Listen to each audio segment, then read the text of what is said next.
Well, welcome again. I was saying this is the last event, provided we don't have another technical accident that we was blind for good. We decided to have this roundtable to close the hauntology vol1 film showcase and exhibition. Is a multidisciplinary festival. And Iacobos Bruchis, my co-curator, we were thinking like the importance of open the discussion of ethno-hauntology to a wider frame that won't be only the space that was provided by the exhibition at Celi and also the showcase here in this wonderful human cinema. But also we were thinking in inviting academics, writers, artists, people that works in these intercrossed territories that come from different backgrounds, from different practices, but that we consider that they were engaging in the same territories that we are obsessed with. I won't go deeper into talking about ethno-hauntology because we have this masterclass I did the other day where we extensively discussed ethno-hauntology and the manifesto.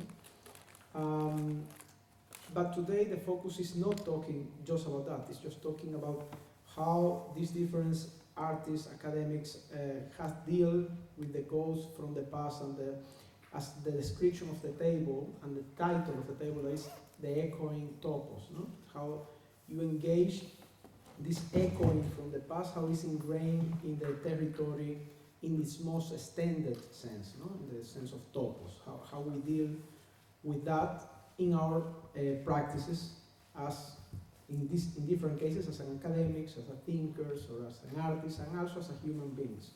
So we have the CVs of all these amazing people in the website, but I just will do a small introduction to each one of them. Lydia Xynogala is founder of ALOS in New York, and she practiced over a decade before returning to Athens. Her practice and research overlooked traditional dichotomies of the built and the natural, focusing on their fussiness. Her work is deeply ingrained with some of the subjects we will deal with today, applying her professional knowledge but to unsuspected fields. So she has a very interesting approach into how phenomena of the industry or the extractivism goes beyond what we perceive at the first glance. Of course, her work is more complex than what I'm saying, but I'm trying to be a haiku Japanese with the CVs because they're huge. We have Stratis Vogiatzis, which is a filmmaker, anthropologist, photographer, producer, writer. He studied economic and political sciences in Thessaloniki and social anthropology in Amsterdam. And the focus of his work have to do also with communitary art, like the Caravan Project, and also as a photographer, he has done several field work in different territories, in different situations, and have produced also books that blend the photography with the writing in one only universe, let's say. We have Jorge Cabieses-Valdés, who is a visual artist with an MFI in Fine Arts in Goldsmiths in the University of London and a Master in Visual Arts from the University of Chile. He's also a musician. And he has very interesting work in working also with events that have to do with some traumatic past and how this is coming to ourselves. As the case, a work he has with the earthquake in Chile, but also is working with elements that are from our daily life and working really in a very particular way, engaging with these elements, but also with materials. And as the case of the porcelain, and he will talk about this later, but you see a very strong connection between things that are in these materials that we don't perceive at the first glance, like the sound that can contain these materials. We have also Arjang. Arjang is an anthropologist, multimodal artist, currently in a postdoc research. with the fellowship. His process is in weaving memories project at the Department of Psychology and Educational Sciences at the University of Ghent in Belgium. In an interdisciplinary environment, he's engaged with multimodal, embodied, and collaborative modes of knowledge production within the framework of shared anthropology and critical public pedagogy. So he also will address us with some of his projects. He has a project that I won't start talking now that I consider is like key to our interest in this idea of echoing topos. And Oderay Ponce de León, which is holds a degree in cultural heritage management and preservation from the University of Havana, a master's degree in film and audiovisual curatorship from Lydia Xynogala in Spain, and a master's degree in archaeology of cultural landscape from the International University of Andalusia. Her practice focuses on filmmaking, curatorship, and research in cinema and visual arts, as well as cultural heritage management from an interdisciplinary perspective. Also, Oderay was co-curator of the exhibition we hold at Ipseli with Ana Gradu, and is the co-author of the manifest with Carlos Terán and me of Ethno hauntology. So we have a long-term collaboration regarding Ethno hauntology. I am a Cuban filmmaker and sound artist. He says, Rafael Ramirez is like, I'm addressing a ghost now, a doppelganger. I work in the implementation of hauntology as a research tool for decoding ghostly imprints and acoustic ruins. My films and projects have been showcased in festival and venues, such as Locarno Film Festival, Documenta Madrid, Documenta Castle, and a long series of venues. And also I'm a writer, a translator, and as my favorite thing, there is also to be a professor. No? So I teach at the cinema school in Cuba. I direct a master's degree there. And for me, the pedagogical element and the methodological element that contains hauntology is key for me. How you teach these tools to other people, and these people can take this tool to analyze their own reality. So we will start now. Thanking overall to all of you that attend today. And thank you to Jacobus Brusis, our co-curator, for being in charge also of the important part of the organization of this event, and also on the curatorial part of who will invite and with whom we'll engage for this roundtable. So, I was thinking how to name the roundtable, and that was a problem because I'm really bad putting names. My films have a really random names. I'm really bad putting names, even for my daughter. I told my wife, you put the name, because I would put a disastrous name. But naming is a key thing in how we relate to territories, how we name a territory, or how we name a space. Just by naming, you are creating an imprint. So the name is key in every possible way. So I remember this poem by William Blake, this visionary, a guy that his work is never exhausted, that contains a huge mystery for me. There is one of the really true mystics, we can call. And he has this book. There is, of course, like all his poetry books are illustrated, and he conceived illustration together with writing. He didn't separate in his mind the element of writing and the element of this illustration, so they are ingrained in his own work. And he has this poem, there is like a child poem, that is called The Echoing Green. And I will read it. He said, the sun does arise and make happy the skies. The merry bells rings to welcome the spring, the skylark and thrush, the birds of the bush, sing louder round to the bells' cheerful sound, while our sports shall be seen on the echoing green. Old John, with white hair, does laugh away care, sitting under the oak among the old folk. They laugh at your play, and soon they all say, such were the joys when we all girls and boys in our just time were seen on the echoing green. Till the little ones weary, no more can be merry. The sun does descend, and our sports have an end. Round the laps of their mothers, many sisters and brothers, like birds in their nest, are ready for rest, and sport no more seen on the darkening green. So he's addressing in this poem basically a topos, no? A place. where something happened. Have two readings. The first reading could be a documentary reading. It's a bunch of people, a family gathering in a place, chilling out, with kids, mothers, the grandpa, what you can find in a Greek village in the summer, you know, like the people are just. But then enters this element, how this place, in a way, upholds the pass of time. And the title that we don't read the word echoing in the body of the text redefines everything. It's calling about the echoing green, this meadow that leaves a trace, a sound trace. It's an echoing green. Sometimes we have been in the countryside and we hear the silence, no? And sometimes we hear the echo of some event that happens in the distance. And here, Blake was correlating the two things. It's like if we are hearing the echoings of these children playing, and the old guy is saying like, okay, this time will pass, and this oak, this tree at some point will be empty, and it's falling the night. So at the beginning it's a cheerful scene, and at the end we have a very melancholic moment, you know? This darkening green, the night is falling down. So I said, okay, the echoing topos. For me, this is a clear example of a place that maybe cannot be traced in real geography, because Blake was famously for living in London, and then he moved outside, and outside London he was walking, and he said, I saw a tree full of angels, for sure, singing to me. But this image was only possible outside the city, when he moved outside the city.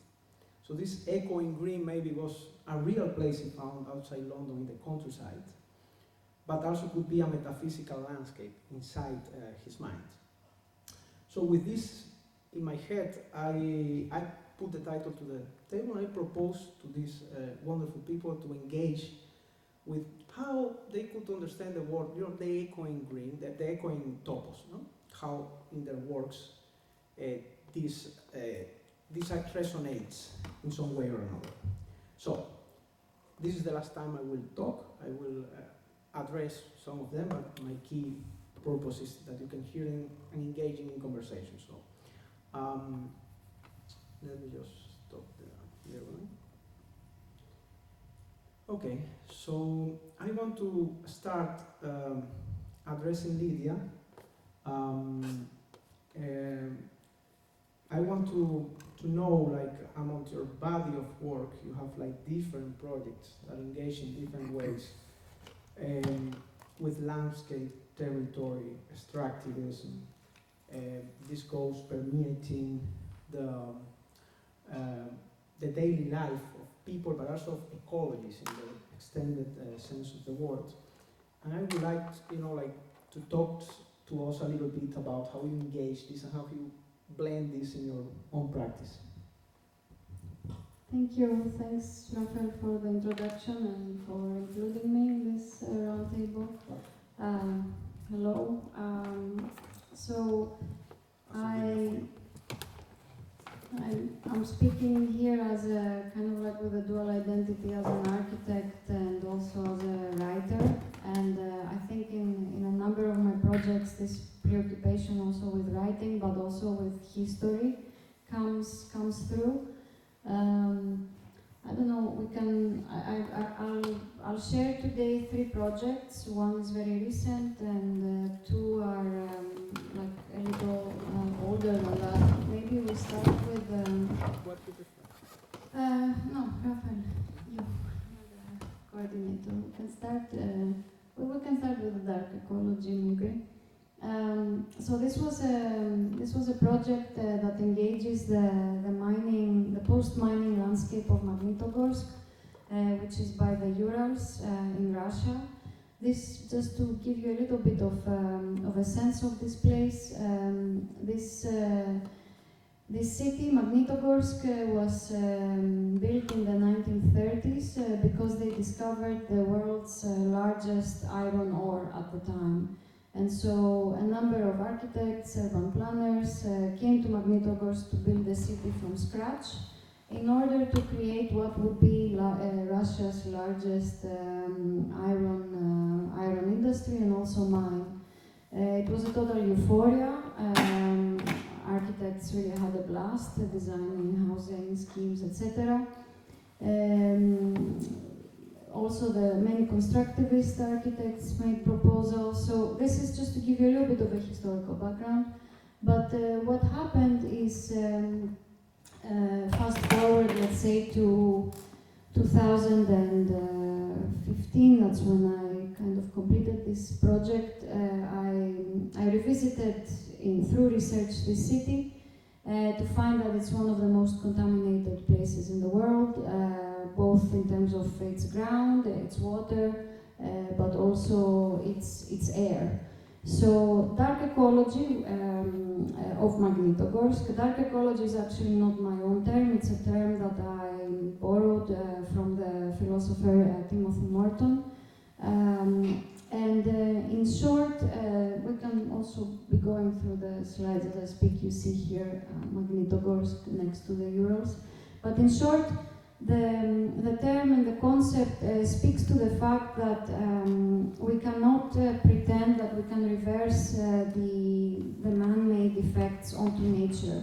And he basically argues very much, and he's not the only one and first to do it, that the kind of this romantic distance from nature, that nature is on the other side and we're there on the one side and we're kind of looking at it, admiring it from afar, or even impacting it, is a false idea. And he rather argues for the fact that we're more like a noir detective, that we are embedded into the story. You know you're sitting next to the murderer, right? So I kind of embraced this philosophical position as a design methodology. What could be done, and kind of embarking with the concept of the wasteland, right? Something that's completely useless, something that is exhausted. As a design methodology, what can one do? How can one operate in such a terrain without also this utopic vision that we can always revert to something as it used to be? So it involved a lot of chemical analysis, looking at the soil, and then inventing scenarios that are, you see some of them in these vignettes. Like, for instance, you have this idea that you can steam the landscape. As the post-mining landscape, you can inject steam. These are actually known methodologies. But, the project, of course, takes it also as a performative intervention. So there's a certain, let's say, element of surrealism. What does it mean that we go into a landscape that is so contaminated and we inject steam through these needles? Or we can plant these plants that are called phytoaccumulators, that basically can harvest iron or other metal particles through their roots, and then you can harvest those plants that we see here, and you can take the metals from the stems. So I was very interested in kind of exploring these methodologies that exist, but what does it really mean that we perform those actions onto a given topos that is contaminated? So this was a little bit the principle of the project.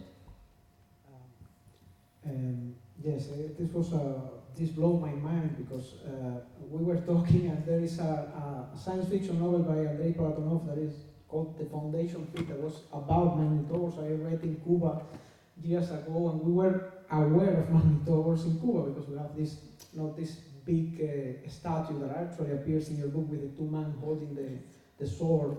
I have this big poster of this statue in my room because it came from Sputnik magazines that we received there. So for me, one fascinating thing about this project is also, I want to ask you that, how you feel like the project of magnitogors into the context of the Soviet Union on the moment when they start doing this, and you address this in the book. How you feel that this enters in dialogue or not with the tradition of these utopian cities that we have from Campanella, the city of the sun, the New Atlantis of Bacon, or Utopia is an island, it's not a city, but these cities that are in the head of, mainly after 19th century this happens, like for instance when they remake Paris, the big boulevards that are made in order to avoid the barricades of the Commune of Paris. So it's not just a architectural design or urbanism, it has a logic, so the cavalry can access any point of the city in an easy way. And this kind of work, how do you read this in the context of the USSR at the moment? How you feel this utopian project was incarnated here, and what effect do you think it had in the long term? Oh, this is a really great question. So I became enamored with this place by looking at all these competitions at first, before I realized the ecological disaster in which it's in. You have proposals by Ivan Leonidov, for instance, that propose this linear city with housing blocks on the one side, and then you have the mine to the left, but between them you have what he thought would be a green planted zone, which would mitigate the effects of the pollution from the industry to the residential zone. So you have like completely visionary proposals, and I should also say that the first time that architectural representation showed the city drawn from above, it's a famous collage by Leonidov where it shows the city from a zeppelin. So this is really the first time that you see an aerial representation of a place. Unfortunately, these projects never materialized, even though the architects went there. For many reasons, the conditions in the 30s were really dire, so all the investment from the Soviet Union was going into the mine, so they were really just building barracks for workers. And then what was built later under Stalin, even though the city started under Lenin, later on Stalin took over, and he had a much more classicist vision. So all these visionary proposals never materialized. And the city really evolved in a very haphazard manner.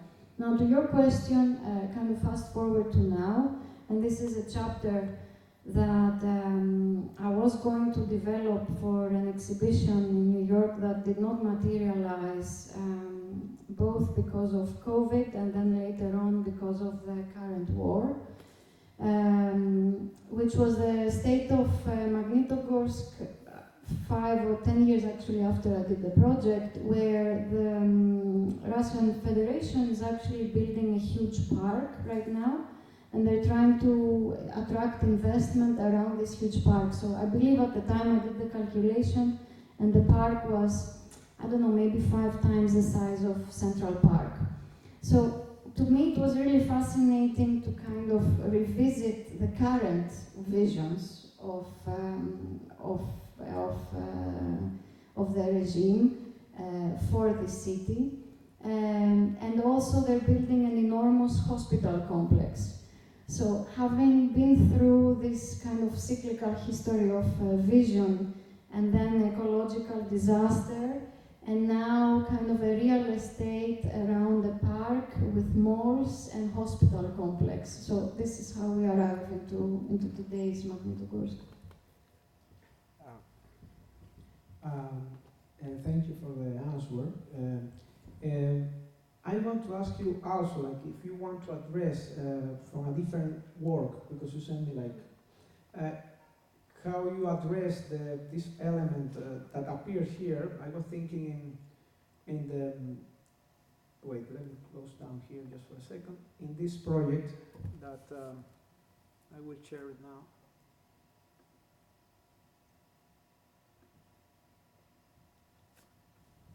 That I found quite interesting. You see that, no? Yes. I will put it a little bit here. Okay. There is a kind of correlation between, because this looks like Magnitogorsk, you are addressing a monster, a Leviathan, and this goes like in another direction, but it's addressing the same thing. Could you tell us something about how these fossilized imprints, for instance, are correlated in a way or not, maybe, but I would like you to address to this also. Sure. So this project, which is called Future Fossils, it's looking into sites of deep nuclear waste storage in the United States, in the Yucca Mountain and other sites. And it's written as a field guide, basically as something that someone would take into the field to discover and guide them through a site, right? It's a very, let's say, known format, the field guide. And what I wanted to do is create a field guide for these sites through these drawings and also through writing. What it would mean if these infrastructures embedded deep into various geological formations, some of them are volcanic, some of them are salt formations. What would it mean if these were to be discovered in the future? And I'm taking here kind of geological thought and the notion of the fossil as an organism that has been extinct but embedded into rock, and to read and to draw these infrastructures as organisms of a culture, of also of a state of anxiety. What does it mean today that we take the waste of energy production and we bury it, right? Because typically in geology, fossils and excavations were performed to uncover specimens that tell us something about our past. And in this case, we dig in order to hide specimens of our current culture and our current impact. So it's kind of like reverses this logic. And so yeah, this series of drawings or collages, I would say, kind of show the scale of these infrastructures as hybrid sites, completely, let's say, in the surface, extremely beautiful, like these volcanic formations, for instance, and deep inside where you have these enormous tunnels, where deeper in the tunnels you have the nuclear material encased into special containers. So what does it mean to go deeper and deeper into geological layers and finding something completely unexpected into the future? So it's problematizing basically the materialities of these sites. Thank you. Well, thinking on these two projects of Lydia, I was shocked by the many layers that have to do in a way with the work of Oderay.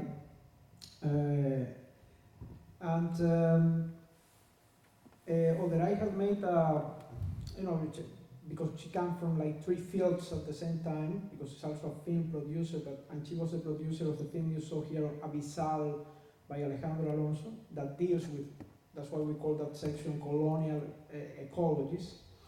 And her practice is really weaving different fields and approaches to territories, let's say. So my first question would be to Oderay, I will say later in Spanish, but how you feel if there is a connection between your person as a subject, as a civic subject, but also as a body, and these territories that you explore. If you feel that something resonates between your past as a citizen of a certain country and how you engage with the territories, by being Cuban, for instance, no? Or if you feel this is not like that, and correct me, ¿entiendes? Que cómo te relacionas con cómo estableces una relación entre tu cuerpo, tu pasado como ciudadana, digamos, de Cuba, o como cuerpo cívico, con esos territorios distintos en los que has ido como metiéndote a lo largo del tiempo. Gracias, Rafa. Mi proceso como productora me ha ayudado muchísimo a moverme por distintos territorios y distintos paisajes, digamos, ¿no? Entonces, tanto la producción como la investigación han sido como los vehículos que me han transportado a distintos contextos. her formation, like she find a blend between her formation as a producer but also as a researcher. This has allowed her to move through different contexts and territories. Digamos que por una fuerza externa me he tenido que mover en esos distintos espacios y estar expuesta y abierta a diferentes experiencias. By an external force, she has been put into contact, sometimes like mandatory, with different experiences and landscapes.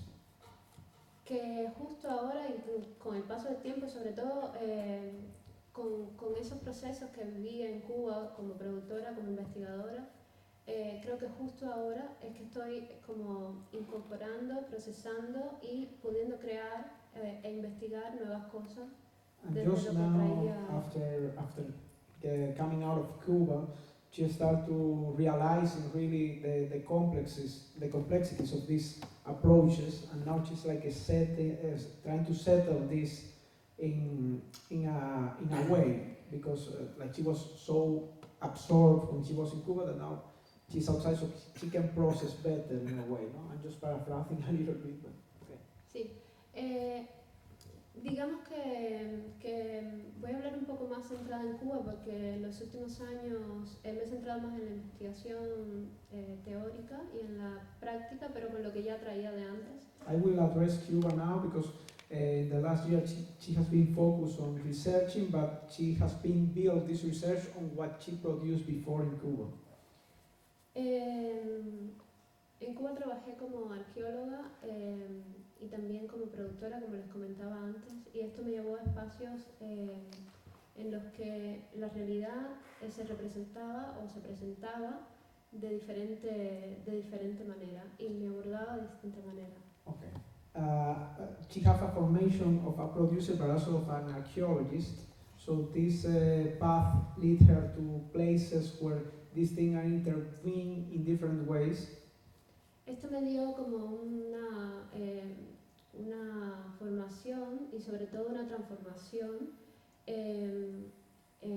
que,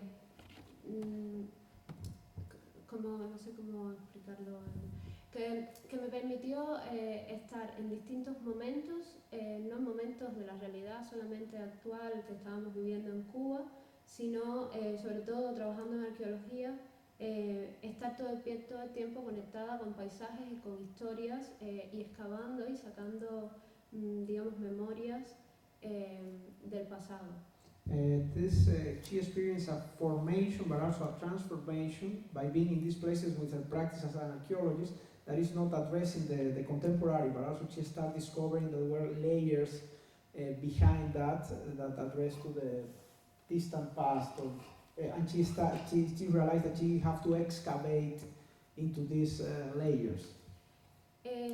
Y esta relación con el pasado, con la historia y cómo se recuperaba eso, de qué manera, y poniendo el cuerpo también como en las excavaciones,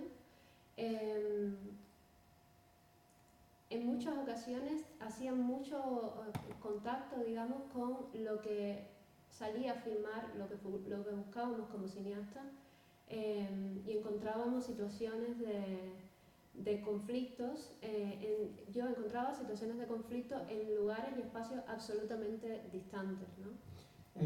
By just going to church, she find like conflict situations in places that are really distant, that you will never expect that they will be together into certain situations.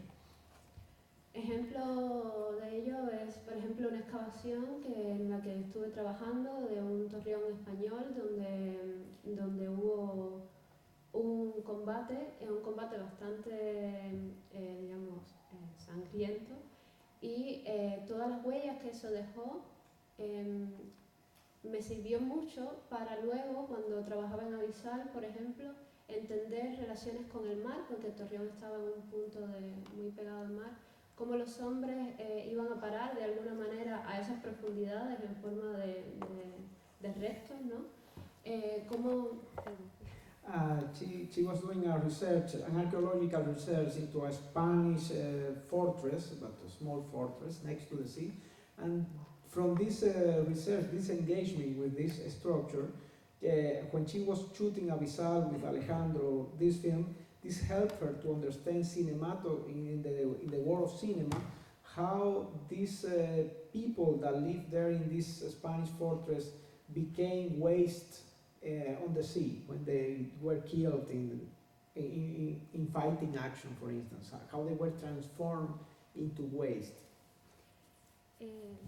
Creo que de alguna manera esas han sido las experiencias, siempre han estado conectadas sin explicación por momentos, luego encuentran sentido de manera natural, se van como tejiendo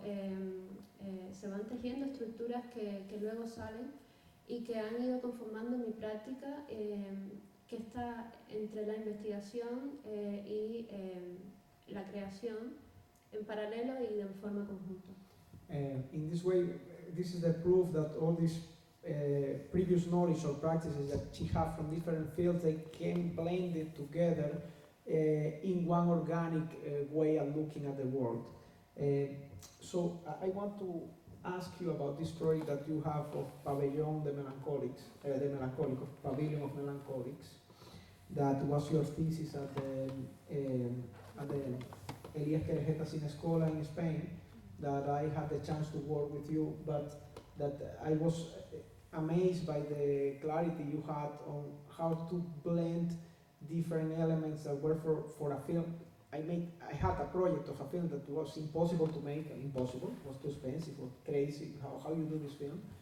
And Oderay have all this field coming from her, and she proposed me to work around this idea, and she conceived this amazing work that is called Pavilion of Melancholics, and they have a translation in the exhibition that we have in Kipseri with Anna, but I want you to address this particular thing, this Pavilion of Melancholics, the one that you created for Spain, for your thesis, that we have here a model of the project.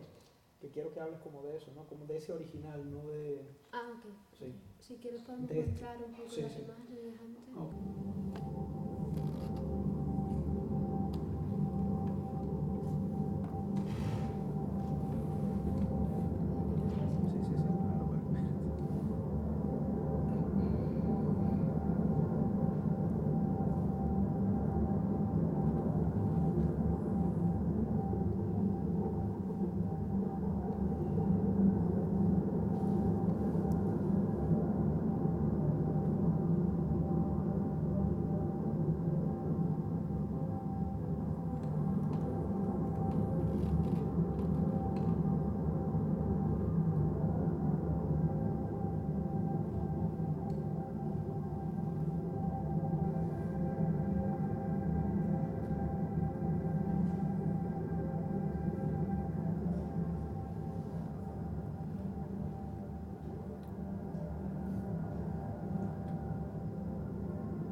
And here is like if you take a cassette tape and put it in the recorder, so you will hear now the sound of the tape.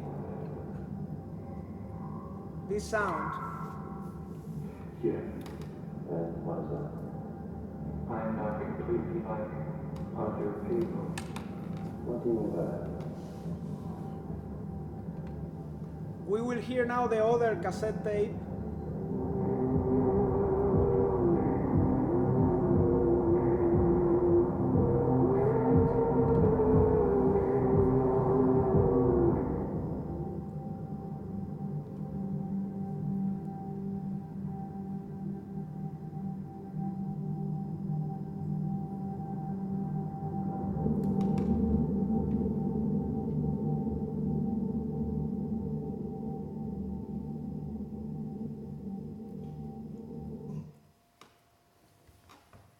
Okay, we can go back to the audio of the... I will remove the audio from there. Okay. We have sound.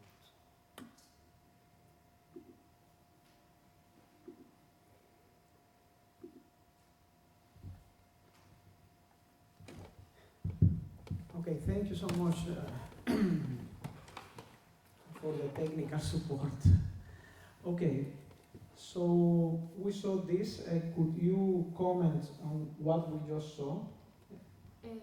Sí, Pabellón de Melancólicos es una pieza que preparamos Rafael y yo durante mi proceso de máster en la Lydia Xynogala. Pabellón is a project that Rafael and me prepared for in the process of the thesis she had to present at the sense.Escola Lydia Xynogala. Es de alguna forma los cimientos o uno de los cimientos del proyecto y el laboratorio que apareció después, que es la hauntología. It was in a way, we test there some things before we had the idea of doing ethnoontology, but this was like a laboratory to get to this manifesto.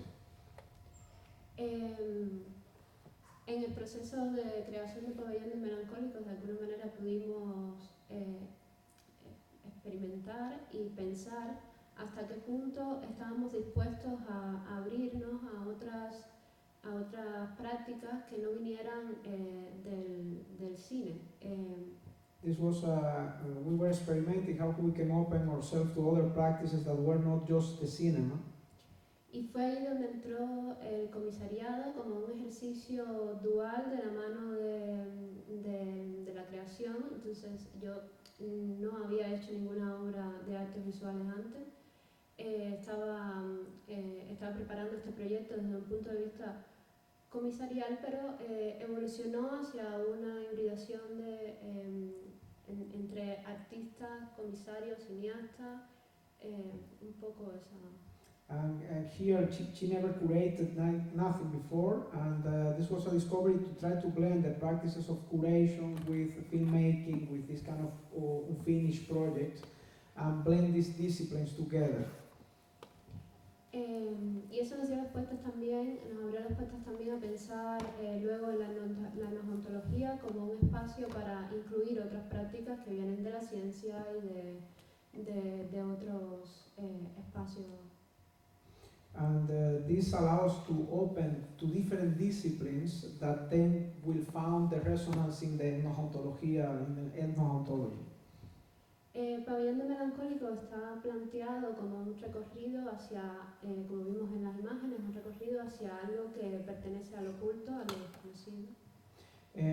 Pavilion of Melancholics have to do heavily on something that belongs to the occult, to the things we don't know, to the unknown. Tiene una versión que pudimos ver una parte de ella en la exhibición que montamos hace unos días. It has a version that we could see at the exhibition in Kitzeli, the one that was curated with Ana Gradu and was showcased there in Kitzeli. At the same time, the festival was occurring here, the showcase. En esta versión, digamos, son instalaciones hipermediales. This version are hypermedial installations. Y luego tiene esta versión que mostramos ahora, que es una maqueta de lo que nos gustaría seguir trabajando, que son virtuales. Son hasta ahora, digamos, como réplicas de esa primera versión de Pabellón de forma virtual. And then it exists these virtual versions that we will continue expanding, that it only exists in the virtuality of the computer, no? So you don't see it in the reality of the world. Nos planteamos como un recorrido en el que el espectador se adentra a un espacio oscuro y entra hasta, atraído por unas luces, hasta esta primera instancia, que son dos trípticos dispuestos a cada lado. We conceive this as a path that the spectator follows. She calls the neophyte in the text, as you are initiating into a secret ritual, for instance. So you pass through the two triptychs. You saw the 6 videos of 2 triptychs. You pass through this hall, and then you go into the dark cabin. Bueno, ya está un poco al lado. Estos dos trípticos son como una primera instancia relacional donde aparecen símbolos se van aportando al espectador, al neófito, antes de entrar en esta segunda instancia que es la tienda, la cabana. This triptychs works as an initiatory rite or a learning stance. So you are first looking at these symbols in the triptychs that will instruct you about the world you are going to attend when you enter in the cabin. Son fragmentos de películas que Rafa había hecho antes, otras piezas que se hicieron también para la obra, y también está envuelto todo en un sonido que te va generando una especie de expectativa y de ambiente antes de entrar a la cabaña. Va preparando el cuerpo del neófito, digamos, para entrar en ese espacio ritual. So there are some fragments of my films, actually loops from films that I made before. So if you saw my films here, you will recognize fragments of the film, but we will work as loops. So there is an internal rhythm to every one of the triptychs. So these loops operates as musical loops, so they establish resonance between one image and the other. This is me speaking, not Oderay. And also with the sound, Oderay was saying that the sound prepares the neophyte or the spectator to enter into the cabin. The sound that you hear is a granular synthesis process applied to a field recording that I made of spiritismo rituals in Cuba. So in reality, what is sounding is, it looks like, but in reality, these people yelling, completely possessed. But in a way to don't put that there because it belongs to that ritual, we have like a fragmentary element from the ritual, and the people are already experiencing it, but not in the traditional ethnographic way of experiencing somebody singing and being possessed like an archival recording. La cabaña la planteamos como un espacio, como estábamos hablando antes, ritual, y es un espacio, digamos, como lo sería el cuarto de Fambá dentro de la cultura vacúa cubana, que es un espacio al que solo pueden entrar determinadas personas y que guarda un secreto. And the cabin works as a Fambá room, that is a sacred room in the culture of the Abacua people in Cuba, that is a religious association that is highly secretive. Even you can get killed if you reveal the secrets of the community. And they have a secret room where you are initiated, and the secret room can be only accessed by the guy that is going to be initiated and the priest. So nobody else can enter into the Fambá. Una vez dentro de la cabaña, el espectador deja de recibir estímulos para comenzar a activar esos estímulos, y es aquí donde la obra se vuelve, digamos, interactiva. Once that you are in the cabin, you start, for the ones that went to Kipseli, because the piece that we have with the table and the small figurines and the recorder, you start interacting with the elements in this table. There are these figurines, this map, the recorders, because you are able to put the cassettes you want to hear in the recording. Also, you can record yourself if you want, so you interact with these elements in this table. En la versión original habían elementos que venían directamente de la naturaleza de Elohim, que es este guión de film Reverie que nunca se llegó a filmar, de Rafael Ramírez, como por ejemplo el mapa, que es un mapa del Tíbet, Chambala, ¿no? En la región última donde el neófito aspira a alcanzar. So these have some elements from this film that never was materialized, because actually it will occur in Tibet, because it's the search for the magic city of Chambala. No? So this is a map of Chambala, of this city, magical city that, of course, exists in another plane of existence. And this is an element that comes from the film. Also the figurines are elements that is like the map of a film, what you are seeing on this table. Pero la obra desde un inicio la planteamos como una obra que no está, no queremos que termine, no queremos que tenga un formato definido, y hemos ido introduciendo elementos nuevos. Por ejemplo, uno de los elementos que pusimos en la exposición en Kipseli, que es un documento que está relacionado con el manifiesto de la hauntología.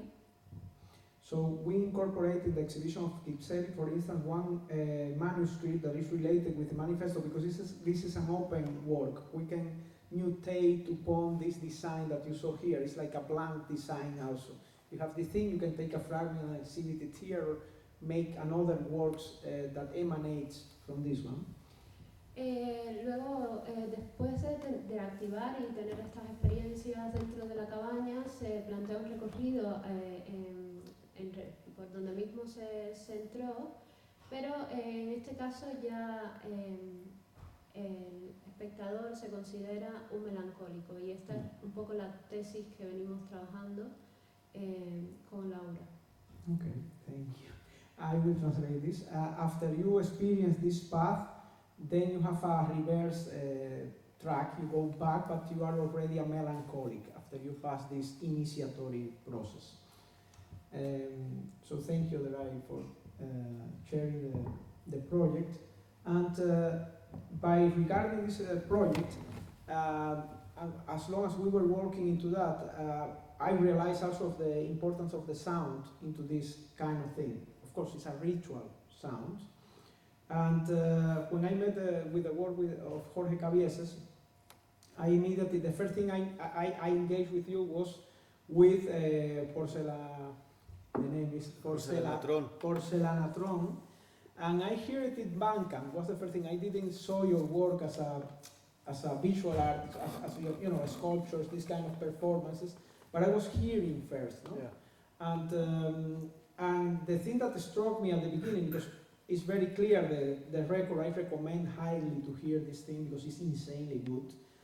The work on this record was like, of course, when you see the description of the record, you already know what you are going to hear, because you will hear these contact mics into porcelain pieces manipulated, no? But if you just forget that and you just go into the sounds, what you are hearing, it starts to happen something that is similar to acousmatic music, because you start hearing something that your brain starts to fight to see the origin of that sound. Because you say, okay, this is a marimba, you start finding for instruments first, but then the nature of the sound in itself puts you to doubt about your ability to know the real source. So it's like your brain is fighting in some way, because you say, this is not a regular instrument, but this sounds tuned, but at the same time you hear the interventions also of the hand on the material, the movement, the small noises, all of this materiality of the manipulation.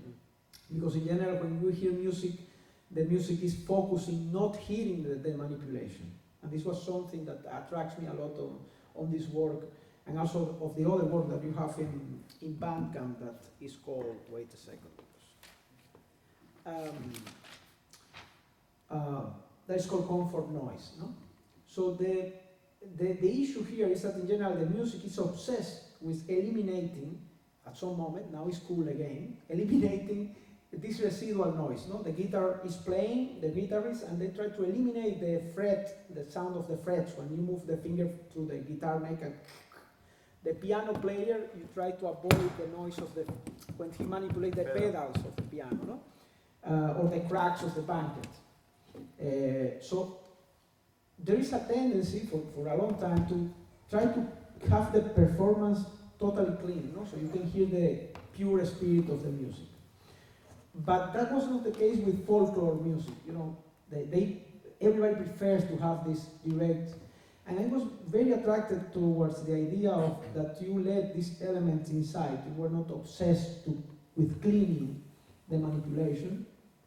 And also how an unexpected sound source, as it is the porcelain, because who will engage with that? Because we in general hear glass, for instance, no? The glass harmonica, this kind of instruments.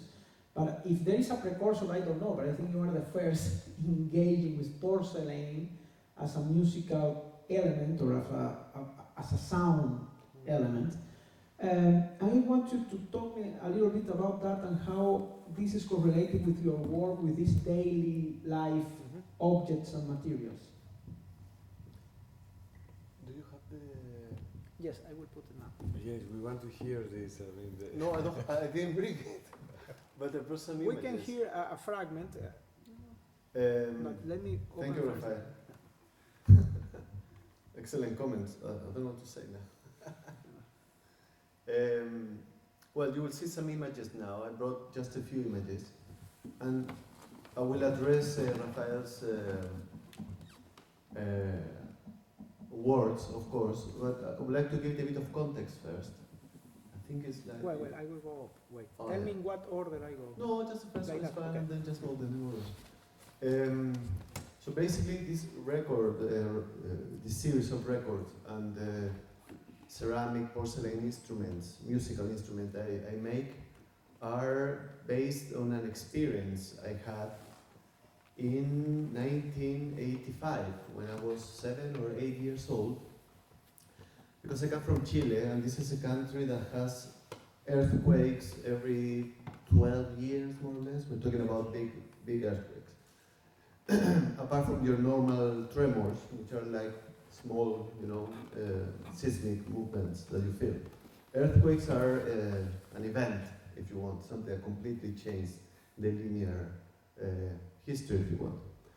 And what I remember is that I was at my parents' home, and I could hear all these domestic figurines, vases, for example, trembling and shaking, and then definitely, after all, falling. And as a child, I remember this as a soundscape, like a landscape of sound that was. I was amazed. So I don't remember this type of. There've been other earthquakes after 1985, obviously in Chile. But I have a very beautiful memory of this. So I started to create this. These are some pictures of the 1985 earthquake. There are some more there. You can see even the fashion of the time with the clothing. And then I started like trying to replicate, I guess, not the sound, but the experience or some sort of experience related to that. And I created, for example, I do many of these. This is one of them. This is a porcelain number 4 or 5, I don't remember. This is a project actually I started here in Athens. I used to live here some years ago. And then you can play these guys. You can touch them, you can use, there are different ones, these are different colors. And as Rafael mentioned, they have contact microphones inside, and then I run them through some effects.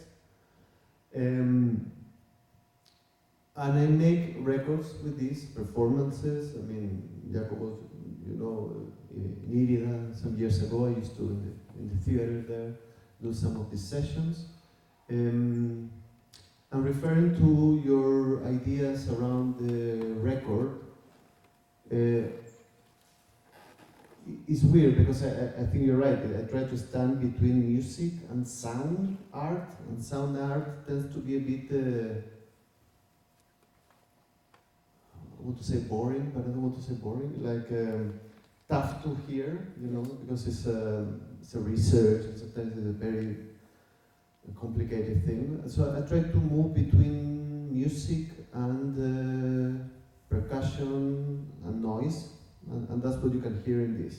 But all this is actually based on that experience I had as a child. And this image I have here is an image of the objects, the figurines that I was listening while they were trembling on a desk or a shelf. And you can find this everywhere in the world. And this is something I wanted to connect with the manifesto. Because these are images that try to replicate some sort of 18th century European aesthetic. We all recognize them. They're French, if you want, or German.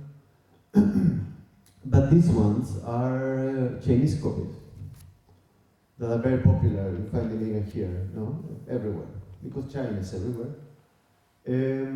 And we have this tendency, coming from Latin America, that you can still find these things around at people's homes, like some sort of burden, some sort of tradition, ghost, if you want, that are still relevant today, that define aesthetics or the idea of taste in countries, or in cultures. And I find that interesting because they are like, on one side there is this ghost that is haunting these ideas of bourgeois or taste aesthetics that people feel that they need to have. And now it's 2025 and people are still collecting these things, you know. So this is like a ghost, like a steady ghost, if you want, that keeps happening. And on the other hand, you have this massive world factory that China is. And they produce this. They're still hand-painted, which is interesting, but they're not what you're actually referring to. I mean, it's not the beautiful Messiaen porcelain figurine that you find in museums. It's a very rough copy, probably molded and built by some people and made out of, with molds, so you can do like millions of copies of this. And I find that interesting, like in terms of the concepts surrounding the manifesto. That is something that is haunting us. And I think people need to, it's very strange, I think people need to have, not a full house full of this, but they need to have a couple of these guys. I like them, I guess because I also find them very ugly in a way, but I love them. And this is where the whole porcelanaton series started, with these objects, with this particular thing. So I'm trying to replicate this, I'm always thinking about that idea that haunts me, you know, that experience of the earthquake. And another aspect that is something is interesting I was thinking after reading the manifesto, is that of course, this memory I have is not real. You know, I was 7 years old, so what's left from that memory or that soundscape, as I said? Probably nothing. It was just something I kept dreaming and thinking and was changing with time, because that's how memory works. And that's also interesting in terms of haunting, the idea of haunting, very interesting. So it's like some sort of personal ghost. But it's also something that we all share in countries like Chile with very heavy seismic activity. Yeah. Okay. No, keep it. Just I want to ask you a small question. That is, you have this work that was this, I think it's called Domestica, that were, have a word that were electric appliances like a toast, bread toast, this kind of coffee making machine, small things that you found in every house. And these electric appliances were covered with algae and small corals consolidated with resin because we're after 1 year underwater in the Pacific Ocean. Yeah. Can you tell me a little bit what triggers this idea? Because it looks like, you know, everyday life objects that were like taken out of the sea after 1 year, and you have all these kind of nature elements adhered to them, and then you put it in a space of a gallery. Yeah. Well, I'm sorry, I don't have images of them. But you can imagine toasters covered with things. That work, I did that work a few months before coming to live in Athens. That's 2015 or 14, I don't remember. No. No, it's not in this web. No. It's in the other. Go to this one. Yeah. Okay, wait. And should be it's Domestica. Further up. There. Here. Yeah, that's the one. And I had this idea of what would happen to things, domestic appliances in this case. I have to say I always work with domestic environment or objects that come from there. I find that interesting, and that probably defines my practice. And these guys, I work with a diver. So we went to somewhere in the Pacific, not far from Santiago, where I'm from, and we put all this inside it's called a thing, a net, a big net. and we just brought everything to the bottom of the sea, not super deep, but relatively deep. And we put some weight on it so it wouldn't move. Everything was made by a professional guy. And this was when, after a year, we went back to retrieve them from underneath. And then we showed them in the typical gallery space with some video documentations from that extraction. I don't know why I did this. I think I just wanted to see what happens to appliances when they go through this, and how they can connect to our ideas of stones that you sometimes see out of water, like with this patina almost. And of course there's pictures and everything.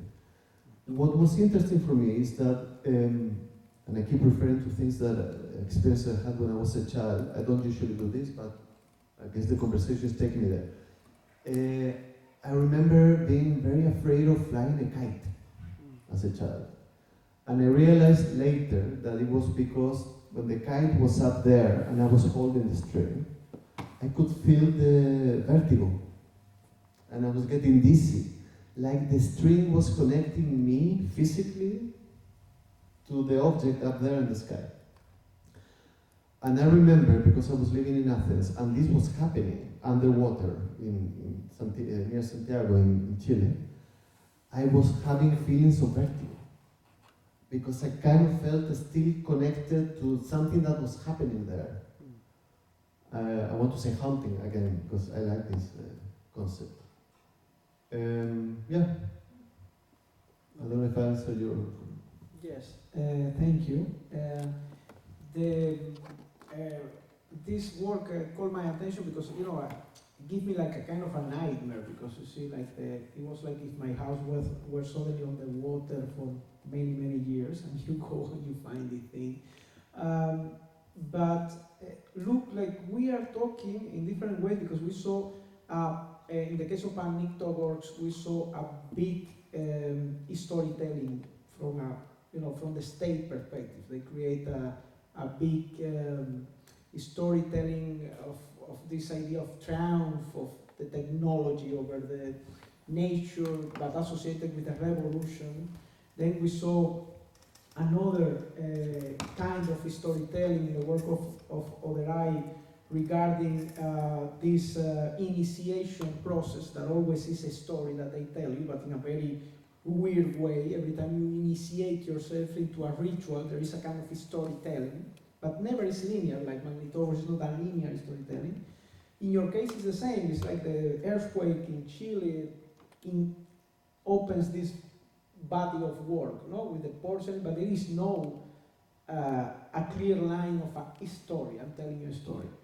I was fascinated by discovering the work of Arjang that is have to do a lot with how we understand storytelling in a certain tradition.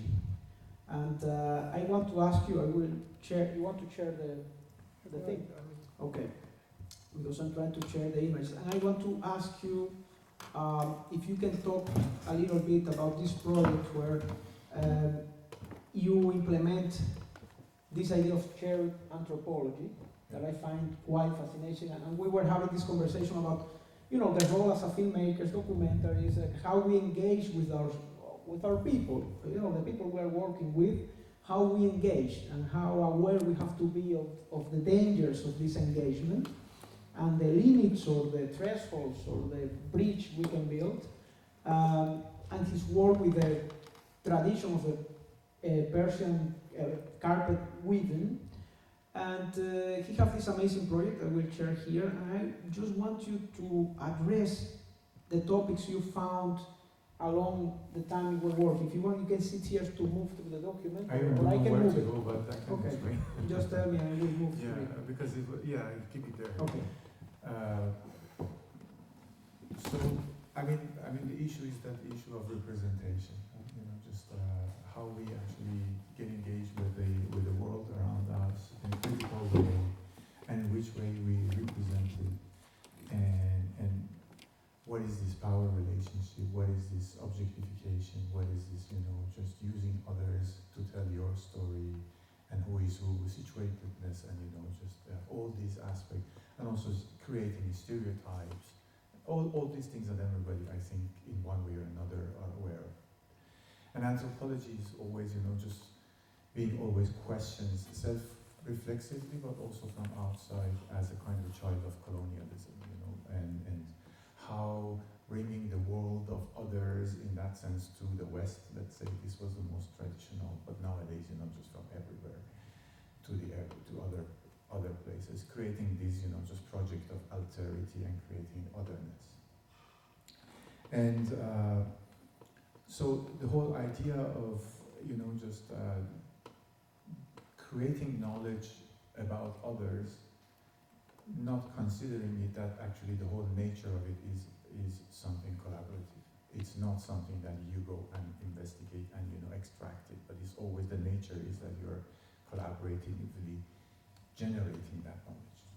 But then if you're considering it as a kind of archaeology and just kind of going and finding traces of knowledge, which we call it data collection, let's say, but you really acknowledge it as something that you generate collaboratively with those people. And then there is always these questions of why, how, and who is involved in that, and who represents whom. And so if you get back into the whole the concept of hauntology that you're talking about, that's also kind of quite very important because this is also somewhere that actually is someone else's story. And now it becomes the product of your presentation. But for me, just after working, just I'm having this visual and media anthropology background, so I've been always involved, just in creating films or different modes of, multimodal, just presentation. And of course, your material is story. So, but then what happens to these stories, and then who appropriates these stories for whose benefit? So I've been actually living in Greece for quite 6 years almost, and I've done film projects on migration and with migrants, with help sometimes, with intellectual help of Stratis sometimes, and the very last one specifically.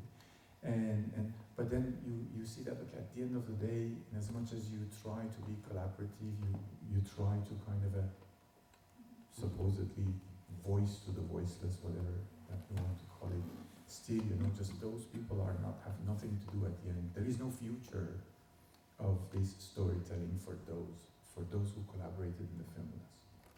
So the more I worked with, the more I understood that actually those stories actually are not for them. It's stories for us, and just remains, just within the discourse of whatever I am as the filmmaker. In this project, I try to see the storytelling, just in a different way. Actually, storytelling as a moment of, just self-reflection and repositioning myself as a collaborator, not me, but the person who is actually telling the story. So the story remains for you and within you, and then what you are now able, because we are working with the weavers of carpets. So basically, they are the master of what they are doing, and then in this project, and I tell you right now why, we don't actually remain on the story of who you are, and you are the carpet weaver who has been exploited for centuries as this craft person, and then what happens to you, you have become alienated and all these things, and what is your story, and tell us. So instead of bringing it into something that is called politics of pity, let's say, that, okay, so we kind of, just having this empathy or sympathy based on this pity. So basically, this storytelling becomes a kind of way that you situate yourself in whatever you say and reposition yourself the way that you think. It's a strategy of something we call it, I mean, it's called subjectification. So it's not that you become the subject, but it's kind of you are able to redefine yourself as a subject. And so basically, the approach is that, again, now it's kind of a shared kind of history, but then you can keep it there. Then I would. So it's a shared history because, as Iranian, and I guess also many people, you know, just we own carpets at home, and then you never actually know who the weaver of these carpets are. And then another question is that how is it possible that we can afford to buy hand-woven handcraft of someone that, you know, just has been working on that craft, you know, just for many months. I mean, from 6-7 months to 1.5 years. And how come that we can still, you know, just afford to buy that? And we don't know even who that person is. So going back to the history of colonialism, history of, you know, just the industrialization in Europe closing down, and then, you know, just outsourcing the craft to countries, to the Middle East, especially in Iran, with the old traditional weaving, and kind of reconfiguring the whole, you know, just the kind of a craft into a commodity. So it became like a kind of a mass production of carpet weaving in Iran, in Turkey, in other countries, but mainly Iran was the top always until US puts Iran under sanction. So, but the weaver is nowhere. Weaver is nobody, unknown, and even also alienated from the whole craft, patterns, the aesthetics of it.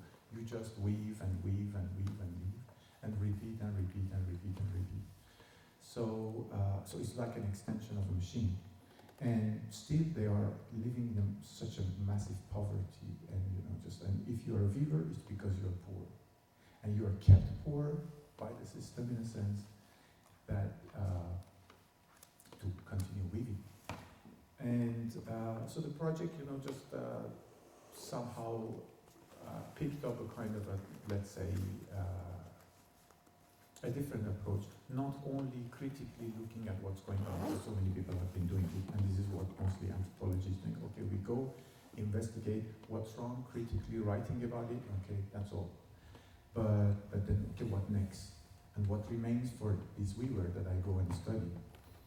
And so the idea is, okay, what if you tell your own story instead of weaving all these traditional or these market-oriented patterns, which I think these are the patterns of colonialism.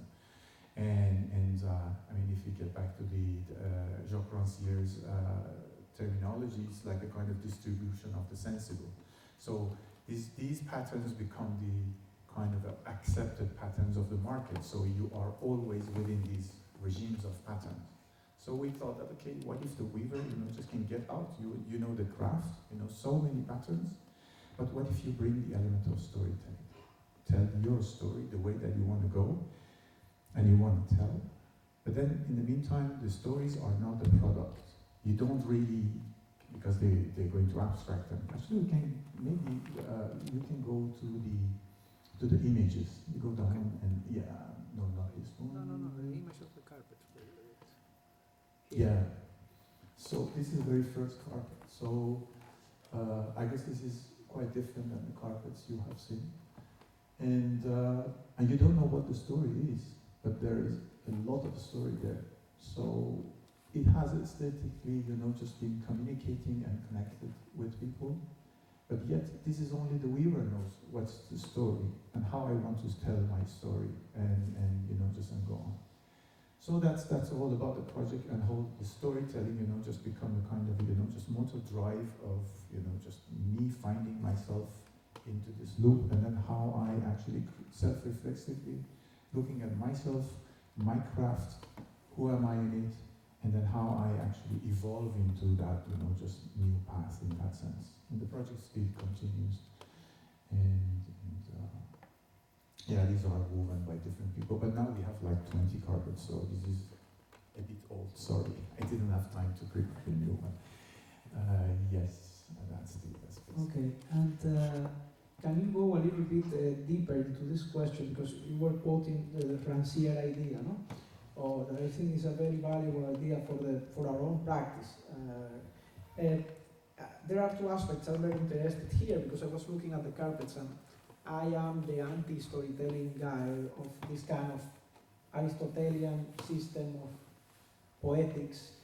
That like if you go back and you see the rituals, the narrative of a ritual doesn't obey to Aristotelic poetry. There are elements that are not obeying. I was talking yesterday with a friend about the Republic of Plato, that if you forget the philosophical content and you see the narrative content, is out of control because there is no turning point, there is nothing. It's just random guys that they come out of a religious ceremony and they are talking to each other, and someone comes and grabs the robe of one and said, my master wants you in your house, and they were coming from Piraeus to their own house walking, and said, we go back. And it's this random series of events and are of course structured around the philosophical discourse. But if you forget what they are talking about and you just remain with the gestures and how they move to the space, you find a very interesting narrative there. I was touched by the character of this narrative, self-narrative, and now we are in the boom of the self-reflective cinema. But the touching part here is that you are the mediator in the way we are facilitating this idea, but there is no more mediation. So they are using their own craft that they do masterly to configure this form. So you are looking by hours, just this. It's amazing, mesmerizing. You can start trying to reach what he's telling, and it kept the mystery of the personality. And for me, I want to, to address it. First of all, I have to say that we created a kind of like a short videos of each carpet, let's say. I mean, most of the carpets have.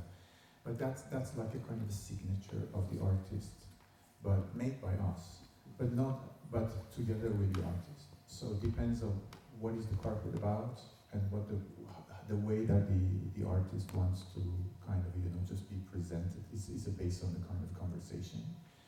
And also because this is at the end the collective becomes like a kind of a political act. Again, when you talk about Roncier is like the census, just how you can actually, just try to kind of generate a kind of a new discourse and interruption. So therefore it was important that to bring in the element of where we come from as a project and where these people are coming from, because not everybody actually either have been reflecting upon that or even aware of that. And then of course then you're thinking about the kind of like a transition period that just you can gain some just resources, and these are the practical aspects that just gain some possibilities for the future of this practice for those weavers who are engaged. So therefore we created some multimodal just kind of products like audio. Some of them are only audio, some of them are films, and so we show them, but none of them describing what's going on as the story of it. So the stories remain, just as abstract and intact, just in that sense, inside, within the aesthetical pattern of these carpets. So, and then this is very good because I want to tell you something. When we I want to go back to making films with migrants. So all the time, all the stories are around you as a migrant and your story of a migrant, and just you repeat that. So it doesn't matter how successful you become in this pattern, you remain migrant. But your aim was not to be a migrant, to do migration. And even with all these acts of, solidarity we do, but actually we are intensifying that position. So, but with this idea, we thought that there is something existing there with the weavers, which is the kind of, they are a master of this craft. So what if we just try to kind of, just do it in a different way, that people are not looking at them as a kind of exploited weaver, but as a master artist weaver who are telling stories. And I try to kind of communicate with that. I mean, we had an exhibition in Cologne, in the Museum of Ethnography in Cologne, yes, exactly there. And the very first day that I brought the carpets to communicate them, to show them to the director, I was asked, okay, but I cannot understand the stories. I said, actually, they are not there to be translated in that sense. But again, another thing is that, would you dare to ask this from a painter or a sculptor that actually put it there and, as a kind of an abstract? Would you ask, okay, what is the story of this? You would know, you would try to get engaged and make your interpretation.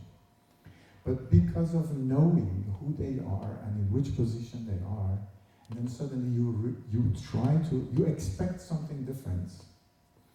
And I think that, okay, our role in this project is actually to break this.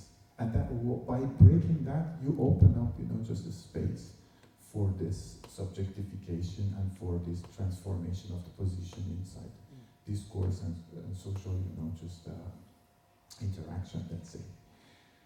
And I guess I forgot your question. No, but you answered wonderfully. So thank you. And now when I arrived in Greece, we have many ideas about. We were working with Oderay, and we start. One of the first book I received as a present here, I was 2-3 years in Greece, I don't know, and was this book, the Campus by Stratis Vogiatzis, that when I read it, I was totally mesmerized, because in the notion we were working ethno hauntology, because we are treating ethnos not as ethnography, but going deep, all the deep you can go into ethnos, where here he's an Iranian, so he's working with Iranians, with all the conscience of the difference between the Iranians of class, or whatever we have. But the world is moving into a direction that ethnos will be, for bad, I think, dominant every day. Also, the ethnos has been an element for good for the process of decolonization, of fights against the colonial powers. But it's a notion that is going to be really dominant on my vision in the future. Every time you will be reminded, you are an Iranian, you are a Chilean, you are a Cuban. So the idea of ethnos, we have to engage, even if we don't like it or not, to criticize, to dismount it, or to embrace it in a way that won't be kidnapped by the extremist movement, by the ethno-nationalists. Actually, the term is going traction now for the extreme right. And in the most accurate form ever, I saw Stratis, that is also a friend, he engaged with his own provenance, where you are coming from, what is the land from where you come, and he created these books that have writing, have photograph, but also it's like a field research transformed into a device that then was an exhibition also. I usually read a small text here.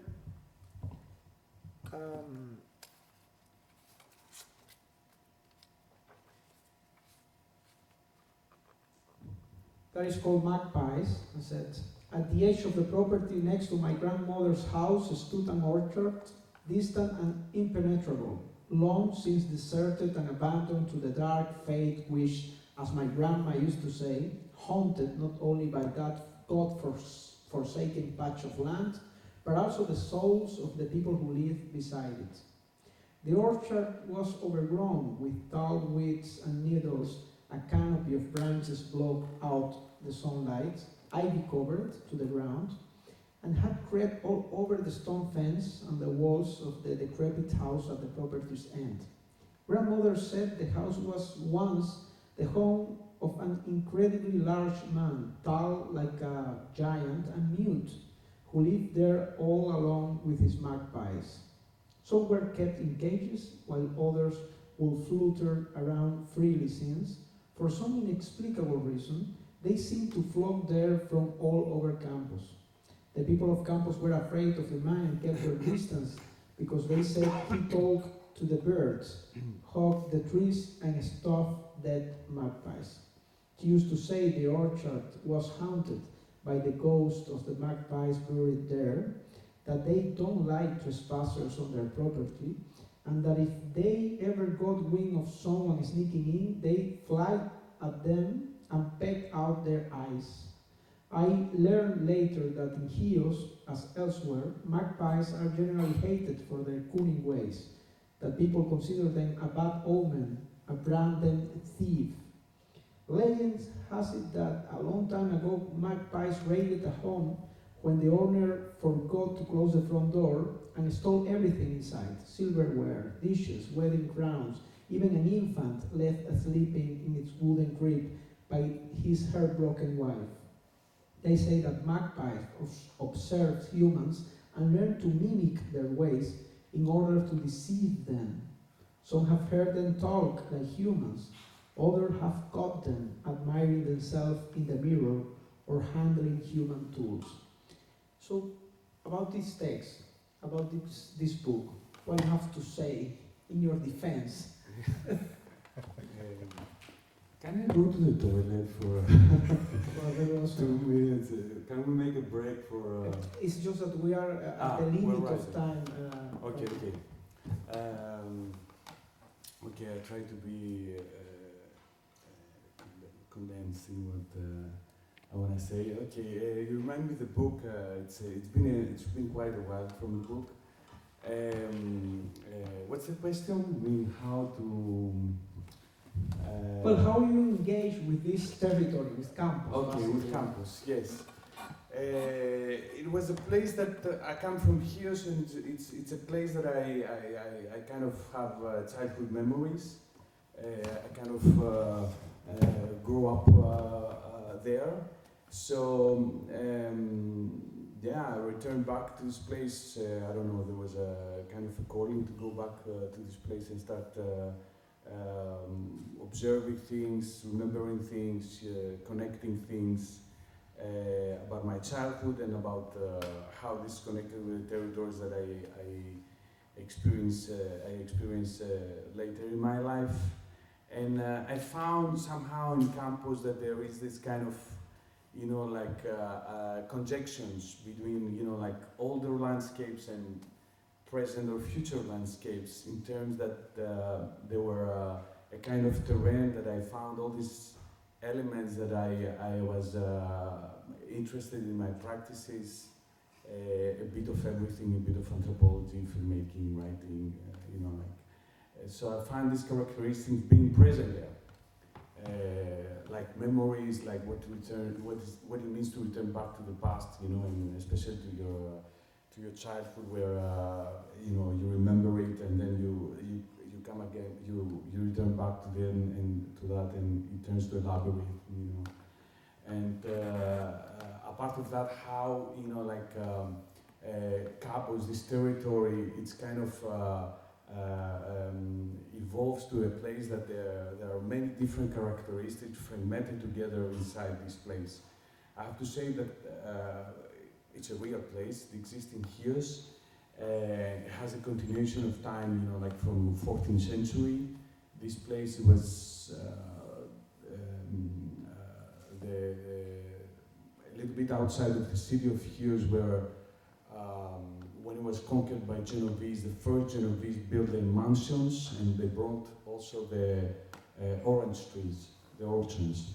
So it was also during the years that follow, it was this kind of combination between, you know, like high mansions architecture, bringing a lot of elements from outside, also from Byzantine time, from Ottomans, from Chians that were living in diaspora, in combination with the orchards and some work that was happening in the fields there.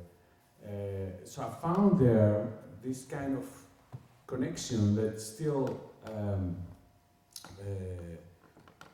not haunts me, but troubles me today. You know, how this kind of seemingly from our culture distinct elements like culture and nature, which is not so distinct, but we made it be distinct, they kind of combine. And what kind of tensions, what kind of you know, like geographies they reveal when they mingle together. So you see, I mean, like we have. I was troubled by the fact that we, as humans, you know, we have this kind of a certain way to narrate human stories and a different way to narrate stories of animals or plants and stuff like that. So campus was the ideal place to try to mingle these kind of different stories together, because there is a place where it gives me this possibility, it gave me this possibility because of culture and all the stories of the past, and also a lot of animals that they were living there, and people had them in their kind of perivoli, you know, in their orchards, but also the trees and the plants that existed there. But also this kind of decay, this kind of, you know, like how to say, disruption of the normal continuity of time of campus, and the decay that followed, especially in the 20th century, and all these kind of mansions, most of these mansions now, they were abandoned, and kind of the nature takes over, conquers what it was before the culture. I like this kind of things, you know, like what kind of, how this, since we're talking about hauntology, you know, like, I mean, there was, I think there was a problem with classical hauntologists to try to map and, you know, identify with the absence, you know, all kind of territories that are not stable in terms of time, you know, in terms of, you know, how presented or represented, you know.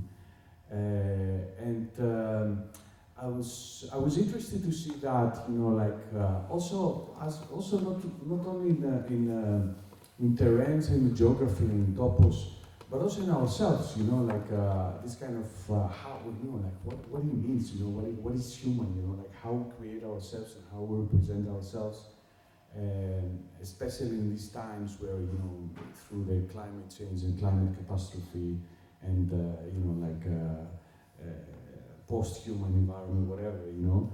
But it was a big question at that time, you know, like ontological question, you know, like what is, how I'm representing myself, what it means to be human, and how I'm inhabiting this kind of life, you know, like how I'm inhabiting the society, whatever, today. Also in campus, I found this kind of, you know, like how these elements are kind of intermingled together. Also, it turned back to me, you know, and I kind of mirroring myself on that, you know. Put closer, Mike. Closer. Yes, how, I mean, how this, you know, like, I don't know, like genes from dinosaurs and bacteria and, I don't know, fungi and ancient memories or memories of my past, all these kind of fragmented together, and in terms, in these kind of processes, that some of them are present and I can, you know, somehow trace them, but others that are not so present, they're absent, but at the same time they formulate who I am and how I think about the place that I'm inhabiting. So both it went parallel processes. The book as a real place, but also, you know, like enriched by an imaginary way of perceiving the land, but also the narrator, which is it exists a narrator in this book that goes around, so encounters people, places, memories, you know, like things.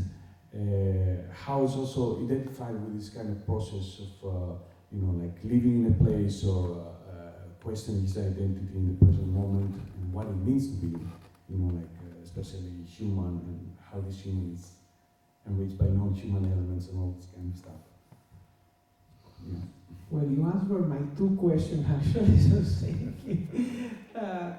I want to add only that this book was key for the exhibition. It was the book I gave to Oderay as a present, and then when we were thinking the exhibition, I said, I don't matter what you do, but this guy has to be there. It's like the Rockefeller, he pays us the money, no, he has to be there. And what's the key to understanding a way how Greek hauntology for me works was thanks to this book. So we are finishing now.